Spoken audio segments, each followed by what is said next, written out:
puisque vient de Dieu et que tout est de Dieu, l'œuvre et les travaux, le plan et la méthode, l'énergie et l'accomplissement, et tout est en Christ et pour nous selon sa volonté, car tout procède du Seigneur. Ne faisons pas cette erreur fatale de penser qu'il faut attendre jusqu'à ce que le Seigneur nous fasse bouger, que nous devons rester assis dans notre fauteuil, si vous aimez mieux littéralement ou par métaphore, et attendre jusqu'à ce que l'Esprit nous remue d'en haut. Ce que je vois du Seigneur Jésus, c'est que le Saint-Esprit le sollicitait pour beaucoup de choses très pratiques ici-bas, sur cette terre, en relation avec les besoins des autres. Sa vie était une vie immensément pratique. Il était vivant à l'égard des besoins. Et il était vivant pour y répondre par le Saint-Esprit agissant en lui. Il était vivant pour ses besoins. Alors combien nous attendons que l'on nous dise ce que nous devons faire ou de voir le besoin bien en face. Et combien nous sommes sélectifs. Voyons, ce n'est pas spirituel cela, c'est simplement temporel, séculier. Nous commençons à cataloguer les choses de cette manière et nous devenons, puis-je vraiment employer cette expression, trop spirituels. Nous sommes en haut, dans les nuages, quelque part. Car, pensons-nous, les hommes ou les femmes gouvernés par le Saint-Esprit ne doivent jamais avoir leurs pieds sur cette terre. Vous comprenez ce que je veux dire? Nous pourrons mieux le voir dans des prochains audios où je pourrai développer ce sujet. Il y a des chrétiens qui pensent qu'une vie réellement spirituelle, c'est une vie occupée intensément à étudier les Écritures et dans la prière, avec toutes sortes d'exercices spirituels. Et une activité spirituelle, oui, tout cela, eh bien, pense-t-il, mais ce qui est domestique, ordinaire, commun, les choses de cette vie et de cette terre, non, car cela appartient à un autre royaume. Et ils ne le font pas.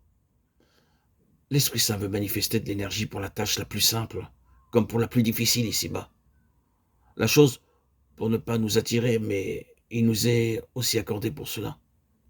Dans ces choses, il peut être prouvé, et il voudrait prouver qu'il y a d'abondantes ressources divines.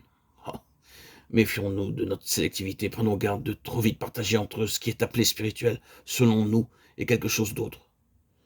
Dans les évangiles, je vois le Seigneur Jésus vivant à l'égard du besoin, et vivant par le Saint-Esprit, au besoin sans la nécessité d'être contraint, d'être persuadé. Il est sur le terrain comme nous le ferions à sa place, et c'est cela le témoignage. C'est une chose très pratique, ce témoignage de la vie céleste.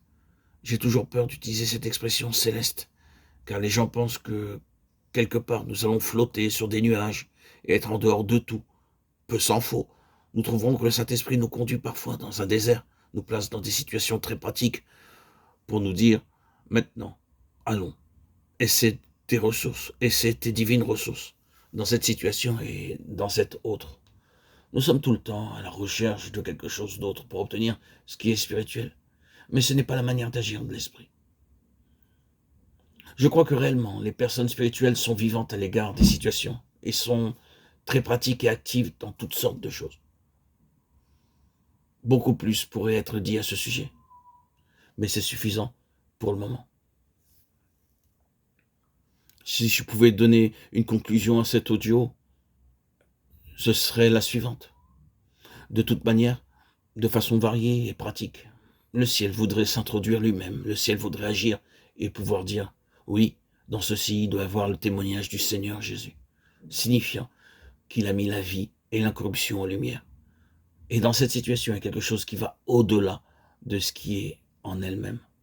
Dans cette chose, il y a le témoignage qu'il y a une autre source qui n'est pas la vôtre, qui n'est pas votre force propre, votre moi, votre ego, votre être charnel. Il y a cette chose incorruptible, cette chose divine, cette énergie puissante qu'est l'Esprit Saint, l'Esprit de Dieu, qui témoigne de la vie céleste de tout enfant de Dieu.